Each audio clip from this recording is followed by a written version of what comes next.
Microbioma, então. O que é o microbioma? Desde quando se fala disso e o que a gente já sabe?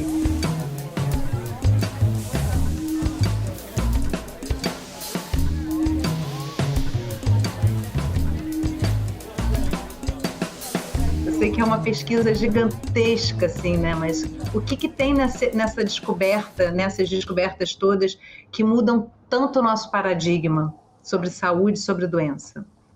Sim.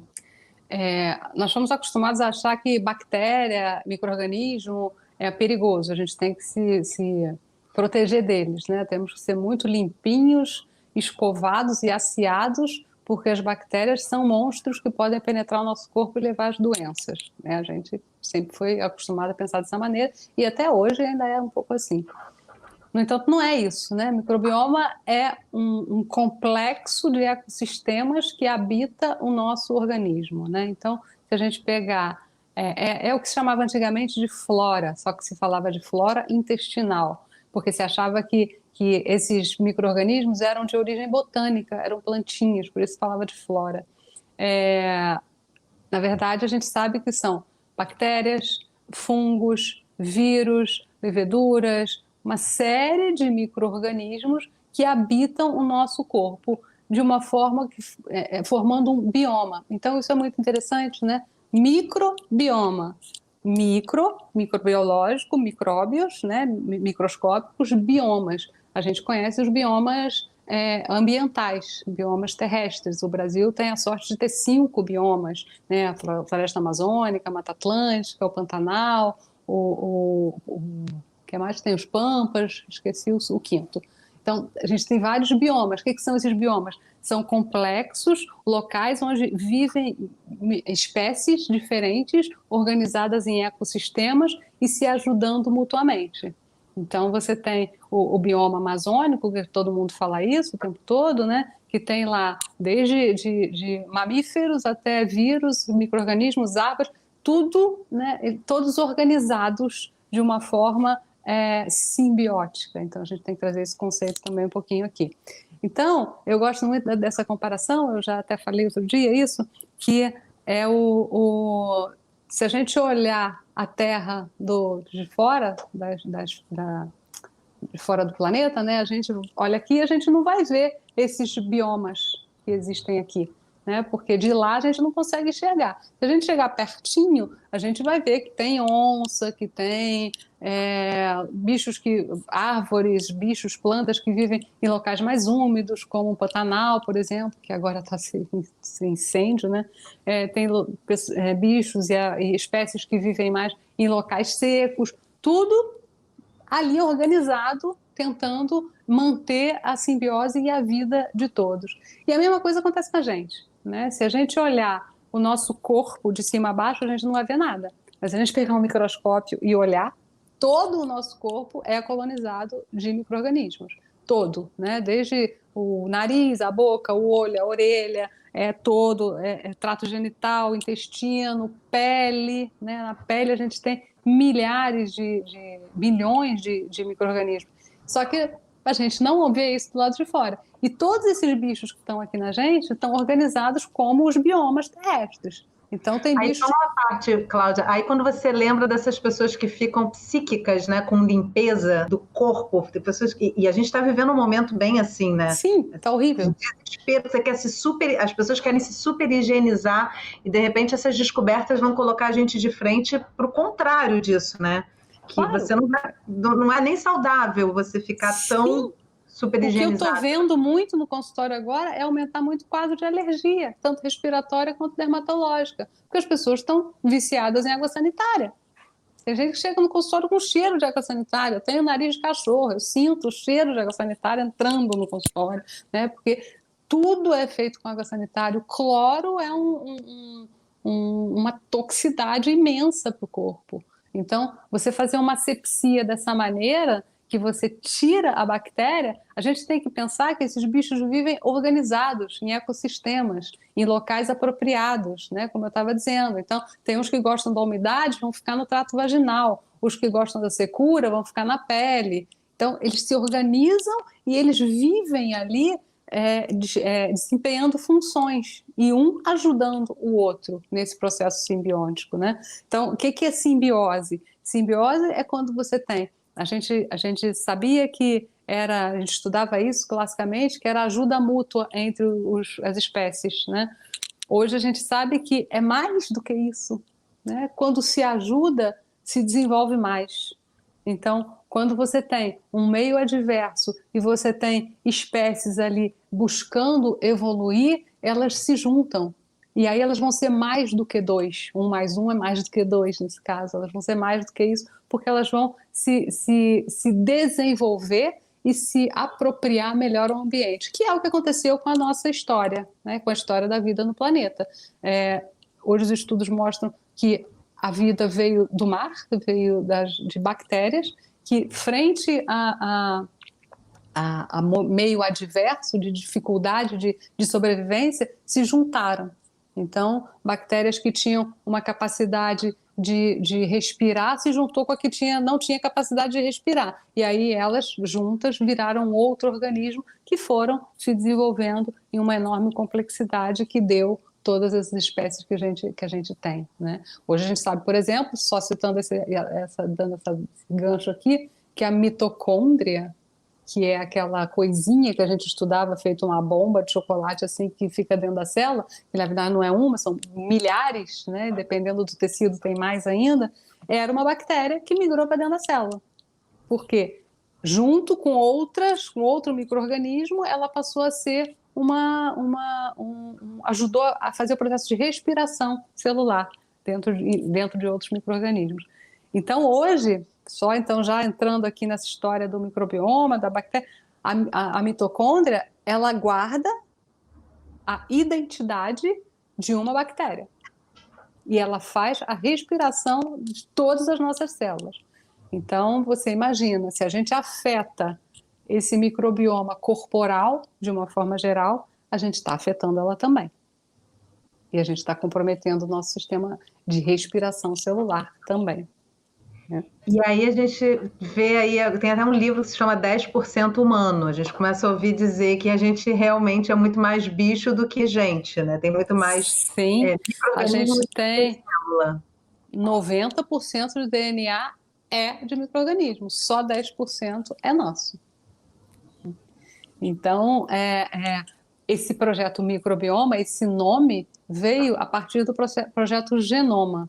O projeto Genoma é o projeto que visava mapear todos os genes, na ideia de que se a gente conhecer todos os genes e a gente entender a função, ou a que se referem todos esses genes, a gente ia entender todo o processo de adoecimento, a gente ia evitar as doenças e a gente ia conhecer todas as espécies, né?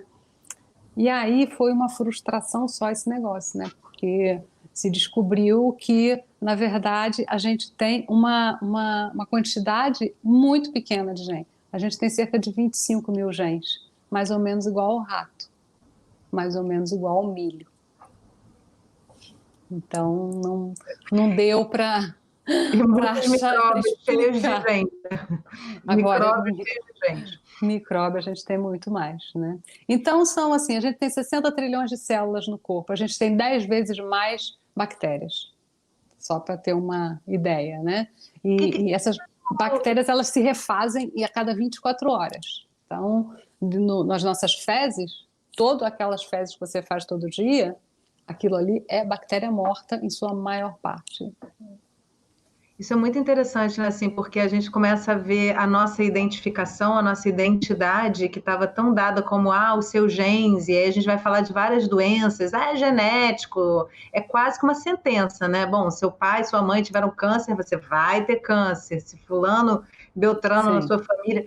Hoje a gente já está vendo, então, que, na verdade, existe um peso enorme no que a gente coloca para dentro no contato que a gente tem com o mundo exterior, né, Cláudia? Sim. Assim, o que o microbioma tem a ver com a nossa identidade, no final das contas? Sim. Se a gente tem, né, inclusive esse projeto microbioma, ele está buscando isso, né, porque o que se sabe é que em termos genéticos nós temos muita semelhança entre nós, né, entre os humanos, entre si. Agora, em termos de microbioma, nós temos muita diferença.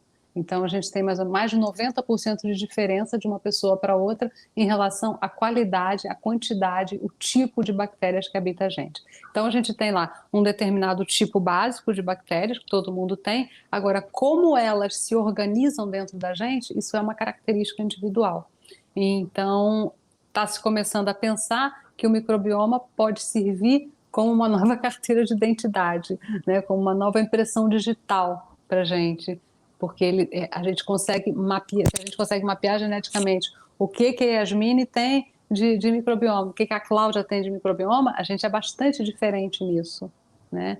E dentro disso, a gente vai ser bastante diferente em relação à nossa personalidade, em relação à nossa capacidade de processamento de nutrientes, em relação ao nosso humor, em relação ao nosso adoecimento, a capacidade da gente ficar doente e se recuperar. Então, tudo isso vai estar relacionado com essa identificação que a gente tem, né? Identidade que a gente tem de uma para outra, né? Então, isso é muito bonito, né? Porque isso fala muito de uma dinâmica enorme, enorme que existe dentro da gente, né? Quando você fala assim, tudo é genético, né? Eu canso de ouvir isso no consultório. Doutora, eu tenho muito medo porque a minha avó morreu de câncer no estômago e eu tenho problema no estômago, então acho que eu vou morrer de câncer do estômago também. Hoje a gente sabe que apenas 5 a 10% dos cânceres são de transmissão familiar. O resto é ambiental. O resto é vida, né? É a nossa estilo de vida. Rotina, né? Agora, uma Sim. coisa assim que eu tenho observado, Cláudia, é que, bom, a medicina ela vai sempre andar junto e andar atrás do que puder dar maior lucro, né, no final das contas, essa medicina mais predominante aqui. E aí eu tenho visto muitos laboratórios oferecendo exame do microbioma, porque já está caindo nesse lugar do popular, está se popularizando, né?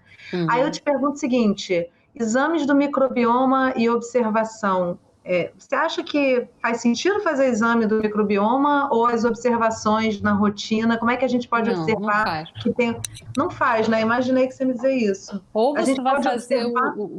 o exame de microbioma dentro de critérios que ainda estão sendo desenvolvidos, da metagenômica e coisas semelhantes, ou você vai simplesmente mapear ali algumas bactérias. E tem uma coisa muito importante, né? O microbioma, ele funciona em vivo. Então, para você mapear e entender qual é o microbioma de uma pessoa, essas teorias estão ainda avançando, estão ainda sendo desenvolvidas, essas técnicas. E você pegar as fezes e achar que pelas fezes você vai encontrar os tipos de bactérias que habitam no seu intestino, não vai, porque a complexidade dessa função é tão grande que ela se comporta de uma forma diferente em vivo ou in vitro. Então não adianta pegar um pedacinho do seu intestino, botar lá no laboratório e ver como é que vai fazer. As pesquisas hoje elas avançam muito no estudo do microbioma com os chamados ratos germ-free, onde eles pegam um rato, eles dão antibiótico para o rato, limpam totalmente o rato, deixam o rato sem nenhum tipo de bactéria ou algumas bactérias básicas só para manter a vida dele, né? E aí vão estudando qual é o comportamento desses ratos quando vai se introduzindo bactérias. Então, se faz isso a respeito para estudar metabolismo, para estudar câncer, para estudar tendência à obesidade, por exemplo, né? Tem uma pesquisa que fizeram muito interessante, pegaram gêmeos univitelinos idênticos, né? Onde encontrou-se um gêmeo, um gordo e um magro, ou seja, eles são univitelinos, eles deveriam ser idênticos, no entanto já temos aí um gordo e um magro. Então pegaram esses gêmeos, dois irmãos, e pegaram parte de bactérias deles. Nesses ratos germe-free se colocou bactéria do gordo em um, bactéria do magro no outro. O que aconteceu? Um rato ficou gordo, outro rato ficou magro. É muito interessante, né? Eu acho isso fascinante, gente. E aí depois pegaram os dois ratos, só para terminar, pegaram os dois ratos e botaram juntos na mesma gaiola, eles estavam isolados. O que aconteceu? Eles entraram no equilíbrio, porque as fezes de um com o outro, eles trocaram microbioma através das fezes dele e o rato que tinha ficado gordo emagreceu. Não, Olha que coisa eu tenho duas fantástica. questões para te falar sobre essa história fantástica, porque eu fico assim encantada com tudo isso. Bom, a primeira é com relação à questão da obesidade, né? A gente vive numa sociedade extremamente preconceituosa e ao longo de todos os tempos sempre se pensou que gordo era o preguiçoso, Sim, que não queria sim, focar em emagrecer, aí depois começou a se falar dessa indústria alimentícia que a gente tem que vicia, e agora a gente está vendo que existe, isso é muito forte, mas que também, dependendo dessa composição que ficou por conta dessa alimentação, de comportamento, desde o parto, né, Cláudia? Assim, desde sim, como a pessoa sim, nasce, né? Se foi sim, amamentada, se não foi, essa pessoa obesa não vai conseguir por si só perder os quilos a mais, né? Isso já são sim, descobertas, eu acho muito, não só sim, reveladoras, mas sim. salvadoras, né? Socialmente Ah, importantes, né? sim, sim. É, as pesquisas de obesidade em relação ao microbioma, elas têm avançado bastante, né? E têm mostrado, com as pesquisas com os mesmos ratos, mostrando que não é o aporte calórico que se dá ao rato que vai fazer ele ser gordo ou ser magro. Ele até pode, numa privação calórica, ele perder peso, mas ele com certeza vai retornar ao peso aumentado que ele tinha antes. Então, quando você faz uma alteração de composição de microbioma, e aí o microbioma entra, então, como um fator que vai interferir enormemente a nível metabólico, né? Porque tem bactérias ali muito especializadas em fazer regulação hormonal, em fazer aporte de absorção de nutrientes. Esse metabolismo todo, ele é muito facilitado às custas do microbioma acontecendo ali na mucosa do intestino. E como eu falei antes, lembra? A mitocôndria é uma bactéria que migrou para dentro da célula, então ela tem características de bactéria. E a mitocôndria hoje é o centro do metabolismo, né? Então, hoje a gente sabe que a mitocôndria, por determinadas características, ela tem uma identidade muito grande com a nossa mãe. Então, é muito mais comum você ter um metabolismo semelhante ao da sua mãe do que ao do seu pai, porque a mitocôndria ela tem uma característica aí que acontece dentro, aí tem um envolvimento da genética nisso e do microbioma, né? Então, você falou agora aí um pouquinho antes, né, da questão de que o microbioma ele muda ao longo da vida e como é que é o início disso tudo. Isso é muito importante, né? Hoje a gente sabe que mais importante do que passar os genes para os nossos filhos é passar o nosso microbioma para os nossos filhos. A gente passa cargas de bactérias. Hoje já se sabe que o bebê, dentro da barriga, antigamente achava que ele nascia totalmente sem bactéria. Hoje já sabe que pelo mecanismo de translocação bacteriana já se passa bactéria do intestino da mãe por via placentária para a criança. Então ela já nasce com alguma carga de bactéria. E aí é muito interessante isso, porque a criança que nasce de parto cesárea, ela é privada de beber as bactérias do canal vaginal, que é tão importante para ela, E né? que chega a 90% dos partos na rede privada no Brasil, né? O que é uma loucura, né? Se é considerar que uma cirurgia não é parto, né? É cirurgia. As pessoas nascem através de cirurgia, né? O Isso resultado virou disso, cultura, né? É cultura do brasileiro, né? de marcar a data do Infelizmente, nascimento. é uma coisa assim, eu já ouvi quando eu trabalhava em comunidade aqui no Rio, uma mulher me dizia, isso me deixou muito chocada, ela falou, se eu tivesse dinheiro, né, doutora, eu não precisava ter filho igual bicho.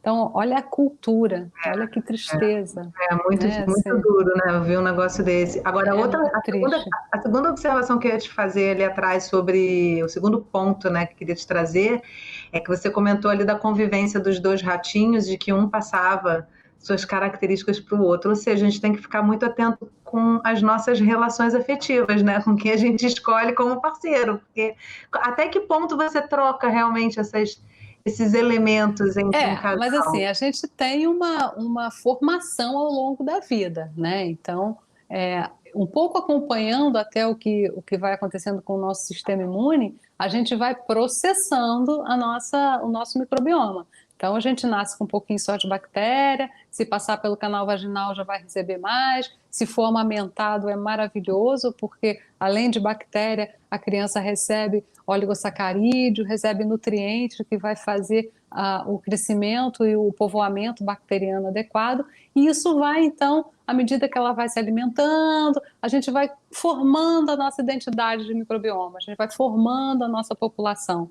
A gente sabe que populações diferentes têm diferentes características de microbioma. Então, isso explica, por exemplo, porque quando a gente vai viajar para um lugar, a gente come a comida que aquele povo lá come todo dia e a gente passa mal com aquilo. Se você se mudar para esse lugar, depois de um certo tempo você não passa mal mais com aquela comida, porque você já vai ter educado o seu microbioma, formado, adquirido outras bactérias. Então, falando aí do seu exemplo, né, interessante, claro que eu acho que uma família troca microbioma, um casal troca microbioma, assim, né? Se tiver tudo bem com a relação, essa troca vai ser pacífica, né? E eu acho que vai ter a ser até benéfica, porque quanto mais a gente tiver diversidade de microbioma, melhor. Hoje a gente sabe que a saúde está relacionada com a diversidade, né? Então, também lá nos estudos dos gatinhos germe-free, vão introduzindo bactérias e formando colônias diferenciadas de bactérias, e vai se percebendo que aqueles que têm uma maior diversidade de bactérias são menos propensos a determinadas doenças, inclusive ao câncer também. Então, esse movimento existe diariamente. A gente troca de microbioma a cada 24 horas. Então, a gente incorpora, a gente joga fora, né? Elas estão ali fazendo bilhões de reações celulares o tempo inteiro, especialmente no microbioma intestinal, na nossa mucosa. Então, quanto mais troca, melhor, né? A troca é benéfica sempre, né? A gente precisa trocar microbioma, né? A gente só não precisa de cloro. De cloro a gente não vai precisa. falar dessas toxicidades todas aí, Cláudia, porque isso aí é uma questão à Isso, parte, né? vamos. Assim, mas uma coisa assim que eu queria também trazer com você é o intestino, né? Cresci ouvindo dizer, o intestino é o segundo cérebro, sistema digestivo e tal. Hoje que está começando a parecer que ele é o primeiro mesmo, né? Porque com essas descobertas todas ele traz tanta troca, né? Qual é a Sim. importância do intestino para o sistema imune, para o nosso corpo, para o equilíbrio da nossa saúde? Bom, o Hipócrates já dizia que a doença começa no intestino, né? E avaliando a condição do intestino de cada pessoa, você vai avaliar a condição de saúde que ela tem. Então, o intestino, né, que na verdade, não é só o intestino, né? A gente, da boca até o ânus, a gente tem trato digestivo colonizado por bactéria. Na boca, a gente já tem 6 milhões de bactérias. E isso vai evoluindo, onde a gente tem mais bactérias, está lá no intestino. E, na verdade, essas bactérias elas não trabalham sozinhas, isoladamente, lá soltas no intestino, fazendo todas essas funções. Elas trabalham na mucosa intestinal, né? Então, a mucosa do intestino, que é a parede do intestino, né? Então, o intestino a gente tem intestino delgado, são 6 metros de intestino, é ali que acontece a maior parte de todos os processos absortivos que a gente vai utilizar no nosso metabolismo corporal. Então, esses 6, 7 metros ali de intestino delgado, que é aquele mais molengo, ele tem na sua parede uma intrincada rede chamadas vilosidades, que seriam ondinhas, justamente para ter ali uma superfície de absorção, de eliminação, de aproveitamento e de troca metabólica, porque é ali daquela parede que vai voltar para o organismo o que a gente precisa e vai ser mandado embora o que a gente não precisa. Então, os estudos mostram que se a gente pudesse esticar esse intestino, esses 6 metros, dentro dessas múltiplas vilosidades que tem, desses micropregueamentos que tem ali, é como se fosse uma escova de dente, né, o tamanho do pregueamento que tem na parede do intestino, ele se estenderia por 7 quilômetros até. Então, é aí que esse pessoal todo chamado microbioma trabalha. E aí com funções específicas, fazendo principalmente o alimento que entra sendo processado, né? É muito bonito isso, porque o alimento entrou e o microbioma vai começar a trabalhar em cima daquilo, a quebrar, a aproveitar, a captar o nutriente básico que tem ali, fazer com que esse nutriente seja absorvido pelo organismo. Então, a gente sabe que hoje o microbioma faz atuação hormonal, justamente por estar processando todas essas substâncias. Ele produz vitaminas, por exemplo, vitamina B12. Hoje é super comum a gente ouvir as pessoas falando que tem carência de B12, mesmo quando come carne. Come carne, come carne, come carne, e a B12 não sobe. Porque falta especificidades bacterianas no seu intestino para estar resolvendo isso. Pessoas que falam do metabolismo do ferro também, que tem problema com o metabolismo do ferro. Tudo isso tem relação com o microbioma, né? Então, regulação hormonal, aproveitamento de nutrientes, formação de nutrientes, atuação na formação dos sais biliares, lá da vesícula biliar, que vai ajudar na dissolução de gordura. E, principalmente, né, a natureza é absolutamente sábia. Se a gente tem um sistema, nós somos um sistema aberto com o exterior. A gente não é, isso é uma coisa que tem que ficar muito clara, assim, né? A nossa empáfia acha que nós somos uma coisinha, né, autônoma, fechada em nós mesmos, por isso esse hábito da limpeza, de se proteger dos bichos que estão do lado de fora, né? Então a gente se basta. Não, nós somos um sistema aberto em relação ao exterior. A gente põe ar para dentro, a gente põe alimento para dentro. Então a gente está o tempo inteiro trocando com o meio externo. A gente precisa do sol, né, para ativar os nossos fótons, as nossas células, o nosso metabolismo. A gente precisa do ar que a gente respira e a gente precisa dos bichos que estão do lado de fora. A gente precisa das bactérias, dos vírus até, né, que estão do lado de fora e que são importantes para fazer uma ativação do nosso sistema imune. Então, a sabedoria da natureza faz o quê? Coloca 80% do nosso sistema imune na mucosa intestinal. Então, se a gente recebe tudo por aqui, receber um alimento é quase como receber um anticorpo. É um elemento estranho que está entrando no organismo. E aí o organismo tem que dar conta do que vai fazer com aquilo. Né? Dentro de um pensamento mecanicista, só se fala da química do corpo, só se fala do ácido clorídrico que vai processar, que vai triturar, como se fossem máquinas. Né? Há muito essa comparação do corpo como máquina. Por isso que se fala do sistema digestivo, o sistema circulatório, o sistema urinário, como se fossem todas coisas independentes. Né? Na verdade, não pode, do ponto de vista funcional, não daria para um organismo sobreviver de forma independente, se fossem só químicos. Nós não somos químicas, nós não somos mecânica, nós somos vida biológica dentro, né? Então, é nesse trato digestivo, nessa mucosa, que vai atuar essa população trilionária de bactérias e de povoamentos de micro-organismos, fazendo o aproveitamento e eliminando e protegendo o nosso corpo, né? Então, se alguma coisa vai mal e não acontece uma proteção imune adequada, como precisa acontecer, pode surgir o que se chama de permeabilidade da parede. Então, o que é a permeabilidade da parede? É quando essa mucosa ela não consegue ser fechadinha e acaba entrando de volta toxicidades e coisas que deveriam estar indo embora, causa de doenças. É muito interessante isso tudo, né, Cláudia? Porque, assim, a gente começa a perceber, eu, pelo menos, quando eu tive o primeiro contato com isso tudo, eu fiquei tão impressionada, eu comecei a ler vários livros sobre isso, eu comecei a me observar muito mais, né, assim, do que eu comia e o resultado do que eu comia, das toxicidades. E aí eu fui eliminando toxinas na minha vida. Me passaram algumas coisas na cabeça, eu queria que você me dissesse se são exageros meus. Eu comecei a pensar assim que viver é tóxico no sentido de que é inevitável. Eu vivo num centro urbano, eu me estresso, por mais que eu tente, a água é com cloro em vários lugares, eu vou comer num restaurante, a comida é lavada no cloro. Enfim, viver acaba sendo necessariamente tóxico. E me parece que essa matemática de desintoxicação, ela precisa acontecer para que não haja o adoecimento.